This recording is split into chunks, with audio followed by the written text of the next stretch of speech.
मेरे सभी प्यारे दोस्तों के लिए एक छोटी सी बात। सबसे पहले आप सभी का दिल से धन्यवाद है। आप हमारी स्टोरी देखते हैं, कमेंट करते हैं और इतना प्यार देते हैं। आपका यही प्यार हमें आगे बढ़ने की हिम्मत देता है। बहुत से लोग कहते हैं कि एक दिन में 2 पार्ट डाल दिया करो। आपकी बात बिल्कुल समझ में आती है, लेकिन स्टोरी बनाना, एक पार्ट को तैयार करके आप सभी तक पहुंचाने में हमारा पूरा दिन निकल जाता है। इन सब में काफ़ी समय लगता है। इसके साथ साथ मेरी अपनी भी जिम्मेदारियां हैं। घर परिवार, बच्चों का ध्यान रखना, उन्हें स्कूल भेजना लाना, उनकी पढ़ाई कराना और बाकी सभी काम भी करने होते हैं।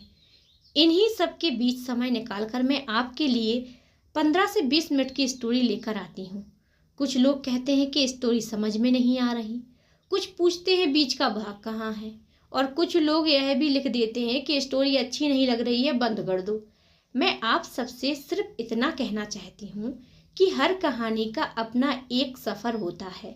जैसे हमारी असली ज़िंदगी में सुख दुख, उतार चढ़ाव और मुश्किलें आती हैं, वैसे ही इस कहानी में भी हैं। इसलिए हर भाग को ध्यान से सुनना बहुत ज़रूरी होता है। आज जो भाग आने वाला है वह इस कहानी का सबसे महत्वपूर्ण भाग है। इसमें आपको महक की ज़िंदगी में उन 7 सालों के दौरान क्या क्या हुआ यह विस्तार से पता चलेगा। साथ ही उसका पास्ट भी समझ में आएगा और प्रेजेंट भी। अब तक जिन सवालों के जवाब आप ढूंढ रहे थे, उनमें से बहुत सारे जवाब आपको इसी भाग में मिलेंगे। इसलिए मेरी आप सबसे विनती है कि इस भाग को बिना छोड़े पूरा सुनिए, ध्यान से समझिए और महसूस कीजिए। तभी आपको पूरी कहानी का असली मतलब समझ में आएगा। अगर आपको हमारी मेहनत पसंद आती है तो इस स्टोरी को ज़्यादा से ज़्यादा लाइक, कमेंट और शेयर करें, ताकि यह ज़्यादा से ज़्यादा लोगों तक पहुँचे। हो सकता है जिन्होंने बीच में स्टोरी छोड़ दी हो, वे भी वापस जुड़े और पूरी कहानी को समझ सकें। आप सभी के प्यार और साथ के लिए दिल से धन्यवाद। अब आगे। बीन ने जैसे ही महक को देखा, वह तुरंत अपनी जगह से उठ खड़ा हुआ। उसकी आंखों में साफ हैरानी झलक रही थी और उसकी नजरें बस महक पर ही टिक गई थीं। दोनों के बीच एक अजीब सी खामोशी फैल गई। जिस दूरी को दोनों अपनी जिंदगी का हिस्सा बना चुके थे, किस्मत बार बार उस दूरी को मिटाकर उन्हें आमने सामने लाकर खड़ा कर देती थी। दोनों समझ नहीं पा रहे थे कि इस पल क्या करें और क्या कहें। महक का मन कर रहा था कि वह दौड़कर बीर से लिपट जाए, जी भर कर रो ले और उसे बता दे कि उसके दिए हुए जख्मों ने 7 साल तक हर पल उसे अंदर ही अंदर तोड़ा है। वह कहना चाहती थी कि हर दिन उसने खुद को संभालने की कोशिश की, लेकिन हर रात उसकी यादों के सामने हार जाती थी।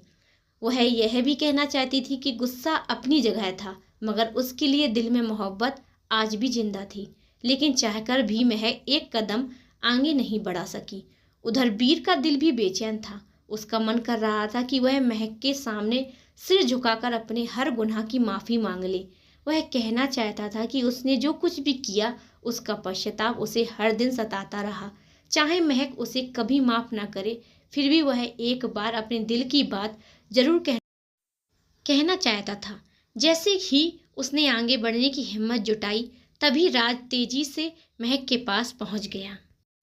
राज ने घबराई हुई आवाज में कहा, महक जी, आपके चेहरे से तो बिल्कुल भी नहीं लग रहा कि आप ठीक हैं। तबीयत ज्यादा खराब है क्या? राज की बात सुनते ही बीर के बढ़ते कदम वहीं थम गए। इतने में माही भी दौड़ती हुई आई और बोली, मम्मा, आपने आराम क्यों नहीं किया? जब आपकी तबीयत ठीक नहीं है तो आपको किचन में नहीं होना चाहिए था। फिर उसने राज की तरफ देखते हुए नाराजगी से कहा, राज अंकल, आपको पता था ना कि मम्मा ठीक नहीं है, फिर भी आपने उन्हें इतना काम करने दिया। यह बिल्कुल अच्छी बात नहीं है। महक ने प्यार से माही का हाथ पकड़ते हुए कहा, बेटा, इस तरह किसी बड़े से शिकायत नहीं करते, पहले पूरी बात समझा करो। महक की बात सुनकर माही चुप हो गई और होंठ फुलाकर एक तरफ खड़ी हो गई। राज ने नरमी से कहा, आप जिद मत कीजिए, बाकी काम हम लोग संभाल लेंगे। अभी आपको सिर्फ आराम करने की जरूरत है। तभी मंजू जी मुस्कुराती हुई बोली, महक, दूसरों का ख्याल रखने में तुम हमेशा सबसे आगे रहती हो, लेकिन अपनी सेहत की बारी आती है तो बिल्कुल लापरवाह बन जाती हो। महक के कानों तक सबकी आवाजें पहुंच रही थी, लेकिन उसकी निगाहें लगातार बीर के चेहरे पर टिकी थी। उसके मन में बार बार यही सवाल उठ रहा था कि पता नहीं वीर राज और माही को लेकर क्या सोच रहा होगा। वह उसके चेहरे से उसके मन की बात समझना चाहती थी, लेकिन आज भी वीर के चेहरे ने अपने सारे राज छिपा रखे थे। राज और उसकी माँ ने महक को सहारा देकर कुर्सी पर बिठाया। फिर उसे पानी का गिलास थमाते हुए राज की माँ बोली, बेटी, हर वक्त दूसरों की चिंता करने से पहले कभी अपने बारे में भी सोच लिया करो। तुम्हारी तबीयत भी तुम्हारी जिम्मेदारी है। महक ने चुपचाप अपनी नजरें नीचे कर ली। उसके पास कहने के लिए कोई जवाब नहीं था। तभी वीर ने शांत आवाज में कहा, सही कहा आपने मिसेज अग्रवाल, आपको अपनी सेहत के साथ बिल्कुल लापरवाही नहीं करनी चाहिए। जैसे ही वीर के मुंह से मिसेस अग्रवाल निकला, वहां मौजूद सभी लोग हैरानी से उसकी तरफ देखने लगे, क्योंकि अग्रवाल राज का सरनेम था और राज अपना सरनेम बहुत कम यूज करता था। बहुत कम लोग थे जो उसका सरनेम जानते थे। राज तुरंत मुस्कुराकर बोला, नहीं, ये मिसेस अग्रवाल नहीं। लेकिन राज अपनी बात पूरी करता उससे पहले ही उसकी माँ ने मुस्कुराते हुए कहा, अभी नहीं है, मगर ज्यादा दिन तक नहीं। बहुत जल्द ये हमारे घर की बहू बनने वाली है। राज और महक की शादी तय करने का हमने मन बना लिया है। यह सुनते ही महक ने अविश्वास भरी नजरों से राज की माँ की ओर देखा, जैसे यकीन ना हो कि उन्होंने अभी क्या कह दिया। उधर वीर का चेहरा एक पल में फीका पड़ गया। ऐसा लगा जैसे उसके पैरों तले जमीन खिसक गई हो। राज अपनी माँ की यह बात पहले ही सुन चुका था, इसलिए उसके चेहरे पर ज्यादा हैरानी नहीं थी। लेकिन महक की आंखें अचानक नम हो गईं। उसने बिना कुछ कहे अपना सिर झुका लिया ताकि कोई उसके चेहरे पर छलकते आंसू न देख सके, मगर आंसू भला कहाँ रुकते हैं। सिर झुकाते ही 2 बूंदें उसकी पलकों से फिसलकर जमीन पर गिर पड़ी। उसी पल वीर और राज दोनों की नजरें उन आंसुओं पर जा ठहरी। महक की आंखों में आंसू देखकर वीर का दिल कसकर भर आया। उसके मन में यही ख्याल आया कि शायद उसकी मौजूदगी ने एक बार फिर महक को दर्द दे दिया है। तभी राज ने गंभीर आवाज में कहा, माँ, यह शादी कभी नहीं हो सकती। मैं महक जी से विवाह नहीं कर सकता। इतना कहकर राज बिना किसी की ओर देखे कमरे से बाहर निकल गया। वह अपने दिल में देवी के सिवा किसी और के लिए जगह नहीं बना सकता था। अपनी माँ से बहस करना उसकी आदत नहीं थी, इसलिए उसने चुपचाप वहां से चले जाना ही बेहतर समझा। कमरे से बाहर आते ही उसे अचानक याद आया कि वीर अभी भी अंदर मौजूद है। इधर वीर को जब यह एहसास हुआ कि महक इस घर में किसी रिश्ते के कारण नहीं रह रही है, तो उसके मन का एक बोझ थोड़ा हल्का हुआ। लेकिन अगले ही पल उसकी नज़र माही पर पड़ी और उसके मन में फिर कई नए सवाल उठने लगे। महक ने किसी तरह खुद को संभाला। बिना कुछ कहे वह धीरे से उठी और सीधे अपने कमरे की ओर चली गई। महक के जाते ही राज की माँ ने गहरी सांस लेते हुए वीर से कहा, देखो बेटा, अगर तुम्हें मेरी बात बुरी लगी हो तो मुझे माफ कर देना। शायद मुझे सबके सामने ऐसी बात नहीं करनी चाहिए थी। इतना कहकर उन्होंने वीर का हाथ थामा, उसे दोबारा बिठाया और खुद भी उसके सामने बैठ गई। फिर बोली, अब तुम ही बताओ, ये दोनों पिछले 7 साल से एक ही छत के नीचे रह रहे हैं। आज तक मैंने किसी की बातों पर ध्यान नहीं दिया, लेकिन हमेशा ऐसा नहीं चलेगा। कल को मैं नहीं रही तब लोग महक पर उंगलियां उठाएंगे। अगर दोनों शादी कर ले तो कम से कम उसे दुनिया की बातें तो नहीं सुननी पड़ेंगी। क्या मैंने इतना गलत सोचा? वीर ने हल्के से सिर हिला दिया, जैसे उसकी बात समझ रहा हो, मगर उसके दिल में कहीं एक सुकून भी था। उसे लग रहा था कि महक के आंसू इस बात का इशारा थे कि उसके दिल में आज भी वही जगह रखता है। उसी समय माही ने आकर वीर का हाथ पकड़ लिया और मासूमियत से बोली, वीर अंकल, आपको क्या लगता है मम्मा और राज अंकल की शादी हो जानी चाहिए? इस सवाल ने वीर को पूरी तरह खामोश कर दिया। वह महक को किसी और का होते हुए सोच भी नहीं सकता था, लेकिन उसके पास कोई जवाब नहीं था। तभी वीर ने मुस्कुराकर माही के सिर पर हाथ फेरा और कहा, इसका जवाब हमें नहीं, तुम्हारी मम्मा को देना चाहिए। फैसला वही करेंगी कि उन्हें क्या सही लगता है। माही ने सोचने वाला चेहरा बनाया और बोली, वैसे राज अंकल अच्छे हैं, उन्होंने हमेशा मम्मा का ख्याल रखा है। बस एक ही दिक्कत है, ये काम में इतने बिजी रहते हैं कि मम्मा को ज़्यादा समय नहीं दे पाएंगे। माही की बात सुनकर वीर के होठों पर हल्की सी मुस्कान आ गई, लेकिन अगले ही पल माही ने मासूमियत से कहा, फिर भी मेरे असली पापा से तो राज अंकल बहुत अच्छे हैं। माही के मुंह से यह सुनते ही वीर का दिल जैसे एक पल के लिए रुक गया। राज की माँ भी हैरानी से बोली, माही बेटा, तुम्हें किसने बताया कि तुम्हारे पापा बहुत गुस्से वाले थे?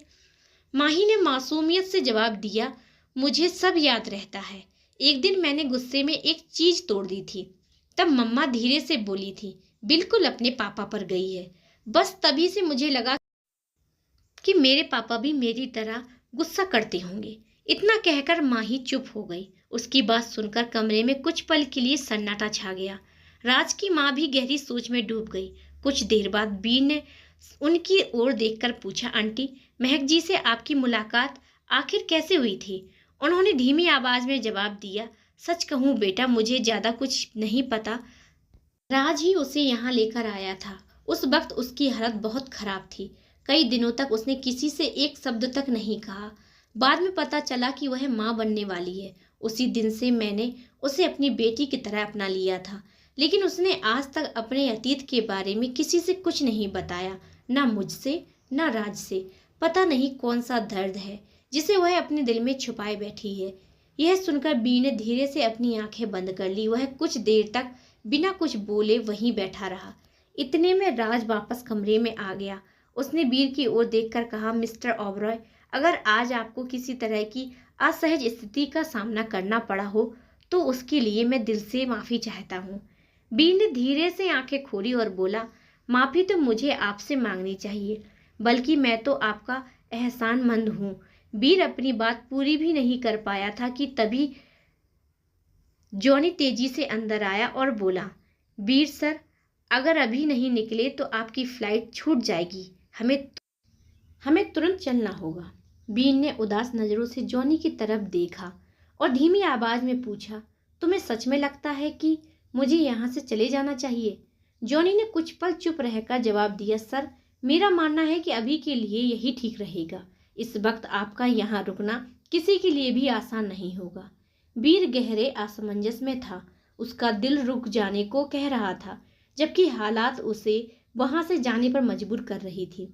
उधर राज और उनकी माँ दोनों उनकी बातें सुन रहे थे, लेकिन उन्हें समझ ही नहीं आ रहा था कि आखिर दोनों इस तरह की बातें क्यों कर रहे हैं।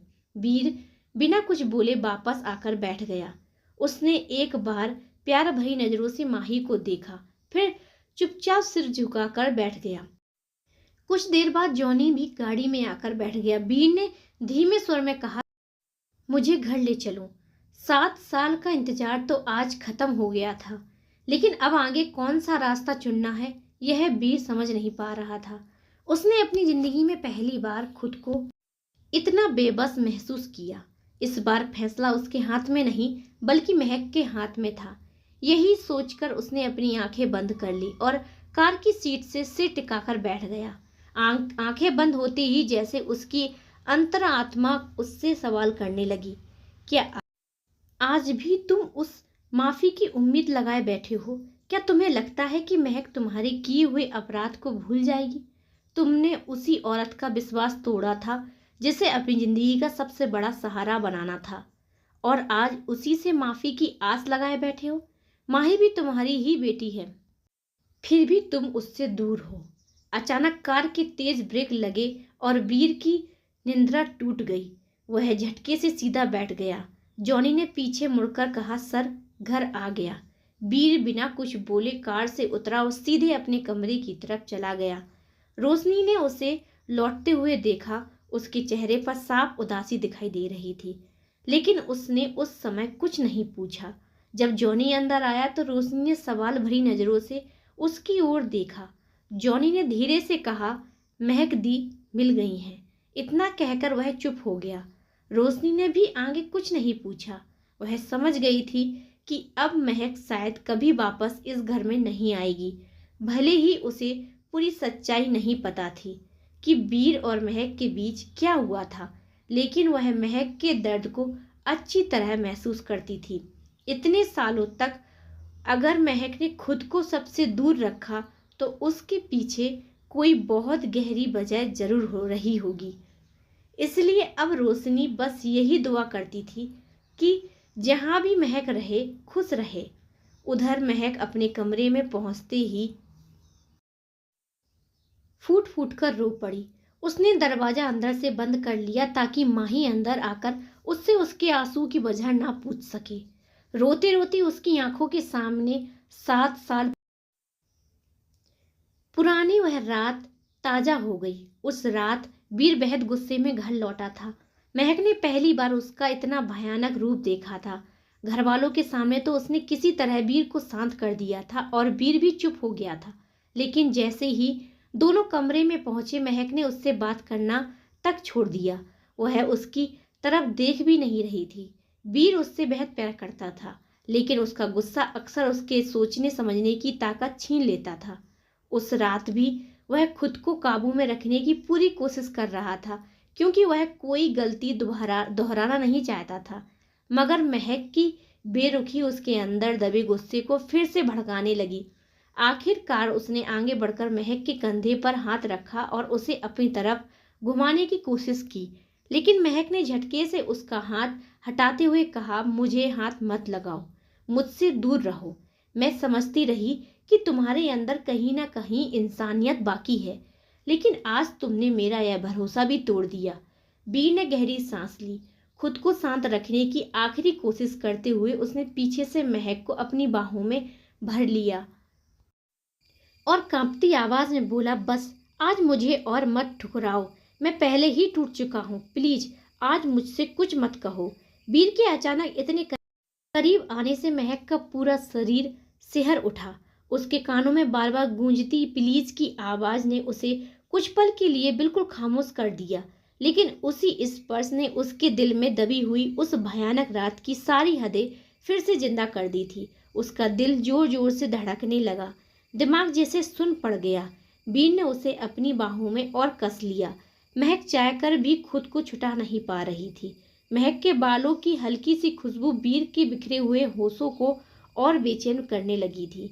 धीरे धीरे उसका चेहरा महक की गर्दन के करीब पहुंच गया। जैसे ही उसके होंठ महक की गर्दन को छूने वाले थे, महक डर से कांप उठी। उसने पूरी ताकत लगाकर खुद को छुटाने की कोशिश की, लेकिन वीर की पकड़ इतनी मजबूत थी कि वह उससे आजाद नहीं हो सकी।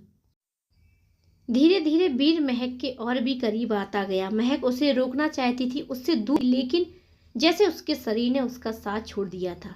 वह चाहकर भी कोई विरोध नहीं कर सकी। बिल्कुल बेजान सी वह वहीं खड़ी रह गई। कुछ ही पलों में उसकी जिंदगी का वह दर्दनाक पल फिर से दोहराया गया, जिसे वह कभी भूल भी नहीं पाई थी। फर्क सिर्फ इतना था कि इस बार उसकी चीख बाहर नहीं आई। वह पूरी तरह खामोश थी। उसे खुद भी समझ नहीं आ रहा था कि आखिर उसकी आवाज क्यों साथ छोड़ चुकी थी। जब सब कुछ खत्म हुआ और वीर गहरी नींद में सो गया, तब महक धीरे से उठकर बिस्तर से नीचे उतर आई। वह फर्श पर बैठ गई और अपने घुटनों में चेहरा छिपाकर देर तक रोती रही। बहुत देर तक आंसू बहने के बाद उसने एक कठिन फैसला लिया। अब मैं वीर के साथ नहीं रह सकती। उसने कभी वीर को अपना दुश्मन नहीं माना था, लेकिन अब वह उससे दूर, इतनी दूर जाना चाहती थी कि उसकी परछाई भी उस तक न पहुंच सके। उसे डर था कि सुबह होते ही जब वीर को अपने किए का एहसास होगा तो वह खुद भी उस दर्द के साथ जी नहीं पाएगी। इन दिनों में महक वीर के स्वभाव को अच्छी तरह समझ चुकी थी कि गुस्सा उतरने के बाद वही इंसान अपने किए पर सबसे पछताएगा। इसलिए उसने तय कर लिया कि वह बिना कुछ बताए हमेशा के लिए चली जाएगी। उसने जल्दी जल्दी अपने कुछ कपड़े समेटे, फिर एक कागज पर वीर के नाम कुछ शब्द लिखे और चुपचाप कमरे से बाहर निकल गई। वह इतनी सावधानी से घर से निकली कि किसी की नज़र उस पर ना पड़े, लेकिन किस्मत को शायद कुछ और ही मंजूर था। मनु ने उसे जाते हुए देख लिया था। वह तुरंत महक के पीछे भागी, लेकिन कुछ ही दूर जाकर महक उसकी आंखों से ओझल हो गई। महक बिना रुके लगातार चलती रही। कुछ देर बाद उसे सड़क किनारे बस एक खड़ी दिखाई दी। उसे यह भी नहीं पता था कि वह बस कहाँ जा रही है। उसने ना तो किसी से मंजिल पूछी, ना ही कुछ सोचा। वह चुपचाप बस में चढ़ी और एक खाली सीट पर जाकर बैठ गई और बस उसके साथ एक अनजान सफर की ओर चल पड़ी। इधर वीर ने भी अपने कमरे का दरवाजा बंद कर लिया था। वह उस सच्चाई से भागने की कोशिश कर रहा था जिसका डर उसे सबसे ज्यादा था। आखिर वही हो गया जिससे वह हमेशा बचना चाहता था। वह महक से बेइंतहा प्यार करता था, फिर आखिर वह उसके साथ इतना बड़ा अन्याय कैसे कर बैठा। जब पहली बार उसने महक की टूटी हुई हालत देखी थी, तभी उसे एहसास हो गया था कि उसके अतीत का कोई गहरा जख्म आज भी उसका पीछा कर रहा है। उसी दिन उसने मन ही मन ठान लिया था कि अब वह कभी भी महक की इच्छा के विरुद्ध उसके करीब नहीं जाएगा। वह उसका भरोसा जीतना चाहता था, उसका डर मिटाना चाहता था। लेकिन उस रात ना जाने उसके अंदर ऐसा क्या टूट गया कि वह अपने ही बनाए वादे से भटक गया और एक ऐसी गलती कर बैठा जिसकी कल्पना भी उसने कभी नहीं की थी। उधर महक के घर छोड़कर जाने के कुछ समय बाद मनु वापस हवेली पहुंची। बिना किसी से कुछ कहे वह सीधे बीर के कमरे की तरफ बढ़ गई। कमरे में हल्की रोशनी जल रही थी, दरवाजा थोड़ा खुला था, इसलिए मनु को अंदर का नजारा साफ दिखाई दे रहा था। बीर गहरी नींद में था और उसकी पीठ दरवाजे की ओर थी। मनु ने पल भर में पूरा हाल समझ लिया। वह धीरे धीरे उसके पास पहुंची और उसके बालों पर हाथ फेरने लगी। नींद में होने के बावजूद बीर को तुरंत महसूस हो गया कि यह स्पर्श महक का नहीं है। वह घबरा कर उठ बैठा और सामने मनु को देखकर झट से कम्बल अपने ऊपर खींच लिया। हैरानी से उसने पूछा, तुम यहाँ क्या कर रही हो? मनु होठों पर हल्की मुस्कान लाते हुए बोली, वही जो तुम्हारी पत्नी कभी नहीं कर पाई। लगता है आज की रात तुम दोनों के बीच की दूरियां खत्म हो गई हैं। घर में इतना बड़ा हंगामा हुआ और उसके बाद तुम दोनों अपने कमरे में थे। मैं तो यही समझती। मनु की बात सुनते ही बीर के चेहरे का रंग उड़ गया। अगले ही पल उसे पूरी रात की हर बात याद आने लगी। वह घबराकर कमरे में चारों तरफ देखने लगा और बेचैनी से बोला, महक कहाँ है? मनु ने कंधे उचकाते हुए बेपरवाही से कहा, मैंने तो उसे काफी देर पहले घर से जाते हुए देखा। कहाँ गई यह नहीं पता। शायद इस बार वह सच में तुम्हें छोड़कर चली गई है। इतना कहकर वह कुछ कदम आगे बढ़ी, फिर पलटकर तंज भरे स्वर में बोली, लगता है इस बार तुम उसे रोक नहीं पाओ। मनु के जाते ही बीर ने दोनों हाथों से अपना सिर पकड़ लिया। उसे समझ नहीं आ रहा था कि आखिर उसने क्या कर दिया। उसे अपने गुस्से से हमेशा डर लगता था। वह जानता था कि जब उसका गुस्सा उस पर हावी हो जाता है तब वह सही और गलत का फर्क भी भूल जाता है। और आज उसी गुस्से ने उससे उसकी पूरी दुनिया छीन ली थी। उसकी आंखें भर आईं। धीमी कांपती आवाज में वह खुद से बुदबुदाया, नहीं महक, तुम मुझे छोड़कर नहीं जा सकती। मैं तुम्हारे बिना अपनी जिंदगी की कल्पना भी नहीं कर सकता। कृपया एक बार वापस आ जाओ।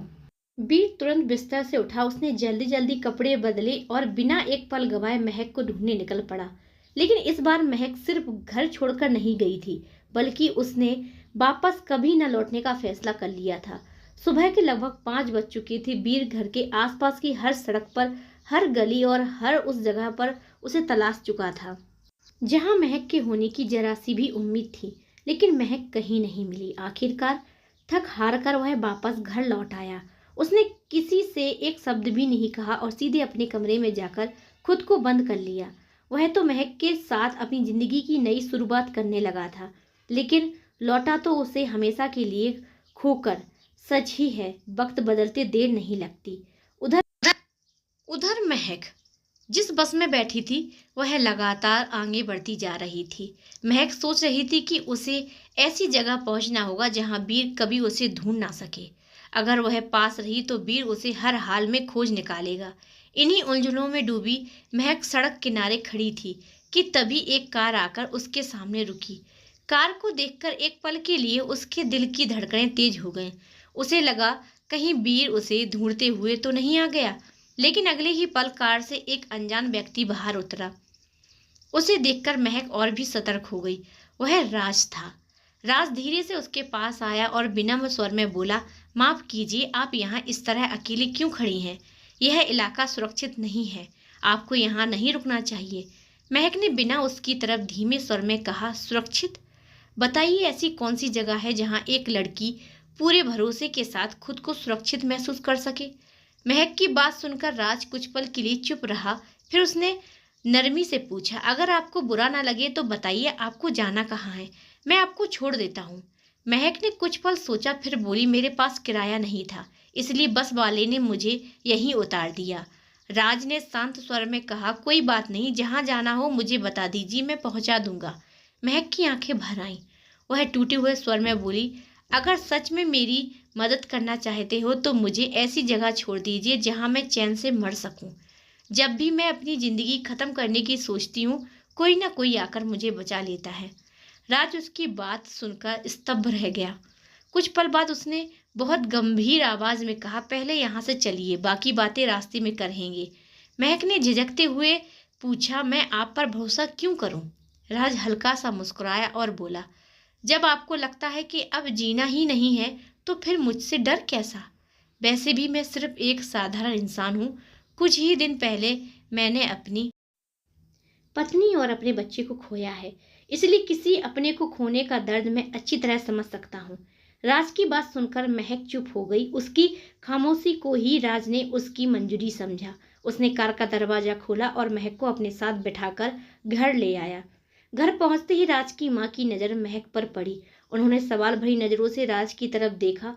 तब राज ने रास्ते में हुई सारी बातें उन्हें विस्तार से बता दी। महक अब भी सिर झुकाए चुपचाप खड़ी थी। राज की माँ उसके पास आई, प्यार से उसका हाथ थामा और उसे अपने कमरे में ले गई। फिर बेहद अपनेपन भरे स्वर में बोली, बेटी, मौत कभी किसी दर्द का इलाज नहीं होती। शायद ऊपर वाले ने ही तुम्हें हमारी राह में भेजा है। अगर आज तुम किसी गलत इंसान के हाथ लग जाती तो पता नहीं तुम्हारे साथ क्या हो जाता। इसलिए आज से इस घर को अपना घर समझो। जब तक तुम्हारा मन चाहे तुम यहाँ बिना किसी डर के रह सकती हो। राज की माँ ने स्नेह भरे स्वर में कहा, जाओ बेटी, पहले नहा लो, तब तक मैं तुम्हारे लिए कुछ गर्म खाना तैयार कर देती हूँ। महक ने धीरे धीरे नजर उठाकर उनकी ओर देखा। एक पल के लिए उसका मन हुआ कि वह उनके गले लगकर जी भरकर रो ले। इतने समय बाद पहली बार किसी अनजान इंसान ने बिना कोई सवाल किए सिर्फ उसकी चिंता की थी। लेकिन अगले ही पल उसने खुद को रोक लिया। उसने अपने कदम पीछे खींच लिए, होंठ भींच लिए और अपने आंसुओं को भीतर ही रोक लिया। वह अपने अतीत, अपने प्यार और अपने पति के बारे में किसी को कुछ भी नहीं बताना चाहती थी। चुपचाप वह राज की माँ के बताए हुए बाथरूम की ओर चली गई। उधर राज की माँ उसके लिए खाना बनाने रसोई में चली गई। दिन बीतते गए। मंजू जी ने महक को हमेशा अपनी बेटी की तरह रखा। उन्होंने कभी उसे उसके बीते हुए कल के बारे में पूछने की जिद नहीं की। कुछ समय बाद जब उन्हें पता चला कि महक माँ बनने वाली है, तब भी उन्होंने उससे कोई सवाल नहीं किया। उन्होंने सिर्फ उसका और ज़्यादा ख्याल रखना शुरू किया। धीरे धीरे राज भी महक को इस घर का हिस्सा मानने लगा था। वह ज़्यादा बातें नहीं करता था, लेकिन हर ज़रूरत पर बिना कहे उसके साथ खड़ा रहता था। फिर जब माही ने इस दुनिया में जन्म लिया, तब राज ने उसे कभी पराया नहीं समझा। उसने उसे अपनी बेटी की तरह प्यार दिया और उसकी हर छोटी बड़ी खुशी का ध्यान रखा।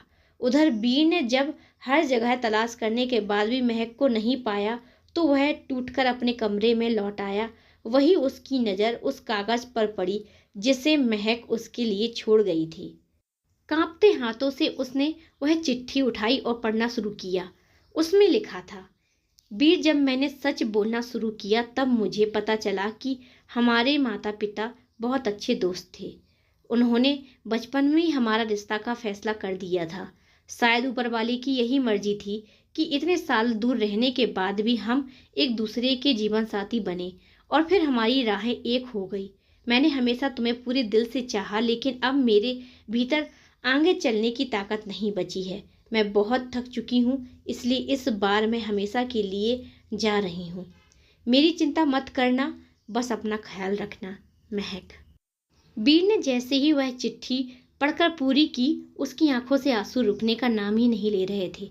उसने उसी पल तय कर लिया कि चाहे कुछ भी करना पड़े, वह महक को हर हाल में ढूंढ निकालेगा। उसने पूरे मुंबई अपने भरोसेमंद लोगों को महक की तलाश में लगा दिया, लेकिन महक मुंबई में होती तब तो मिलती। वह तो राज के साथ देहरादून के पास बसे एक छोटे से गांव में आ चुकी थी, जहां उसे कोई नहीं पहचानता था। समय धीरे धीरे आगे बढ़ता गया। माही के जन्म के बाद महक की पूरी दुनिया उसी के इर्द गिर्द सिमट गई। राज और मंजू जी भी घर में आई उस नन्ही सी जान के आने से बेहद खुश थे। दोनों माही पर अपना सारा स्नेह लुटाते और उसे अपनी पोती की तरह प्यार करते थे। मंजू जी के मन में कई बार यह ख्याल आता कि महक और राज की शादी करवा दें, लेकिन हर बार वह खुद ही रुक जाती। उन्हें पूरा विश्वास था कि महक जैसी सीधी और संस्कारी लड़की को उसका पति एक दिन जरूर लेने आएगा। आज भी उन्होंने वही बात कह दी थी। बस उन्हें यह नहीं पता था कि जिसके सामने उन्होंने यह रिश्ता जोड़ा वही महक का असली पति था। उधर वर्तमान में महक अपने कमरे में बैठी बार बार मंजू जी की बातें याद कर रही थी। जब उन्होंने राज और उसकी शादी की बात कही तब वीर का चेहरा एक पल में इतना बुझ गया था। महक सोचने लगी, ना जाने वह क्या सोच रहे होंगे और अचानक यहाँ क्यों आया। इन सवालों में उलझते उलझते उसकी आंख लग गई। 7 साल बाद उसने अपने प्यार को देखा था। सिर्फ एक झलक ने ही उसके मन का बरसों पुराना खालीपन जैसे कुछ पल के लिए भर दिया था। इसी सुकून के साथ वह गहरी नींद में सो गई। उधर वीर अपने कमरे में बैठा महक की तस्वीर को हाथों में थामे लगातार उसे देख रहा था। उसकी आंखें नम थीं। धीरे से उसने तस्वीर से कहा, हमारी एक बेटी है महक। मुझे नहीं पता मैं इस खुशी का हकदार हूं या नहीं, लेकिन मैं तुम दोनों को अब और खुद से दूर नहीं रहने दूंगा। अगर हो सके तो मुझे माफ कर देना। मैं बहुत जल्द तुम्हें लेने आऊंगा। मुझे यकीन है एक दिन तुम मेरी बात जरूर सुनोगी। चाहे मुझे अपनी हर गलती का हिसाब देना पड़े, मैं दूंगा, लेकिन इस बार तुम्हें और माही को अपनी जिंदगी से दूर नहीं जाने दूंगा। यह मेरा वादा है। कभी वही वीर था जिसने गुस्से और गलतफहमियों में महक को खुद से दूर कर दिया था, और आज वही वीर उसके बिना एक पल भी जीने की कल्पना भी नहीं कर पा रहा था। जब से उसे पता चला कि माही उसकी अपनी बेटी है, तभी से उसका दिल उसे अपनी बाहों में भरकर जी भर का प्यार करने के लिए तड़प रहा था। लेकिन वह जानता था कि अभी उसके पास इतना अधिकार नहीं था। उसमें इतनी हिम्मत भी नहीं थी कि बिना महक की इजाजत के उसके सामने जाकर खड़ा हो सके। फिर भी एक पिता बनने का एहसास उसके भीतर एक नई उम्मीद जगा चुका था। अब उसकी सबसे बड़ी चाहत सिर्फ यही थी कि एक दिन महक और माही दोनों उसके घर ही नहीं बल्कि उसकी जिंदगी में भी वापस लौट आए। महक की तस्वीर को सीने से लगाते हुए वीर ने धीमी आवाज में कहा, बस थोड़ा सा इंतजार और मैं बहुत जल्द तुम्हारे पास आऊंगा महक। इस बार तुम्हें अकेला नहीं छोड़ूंगा।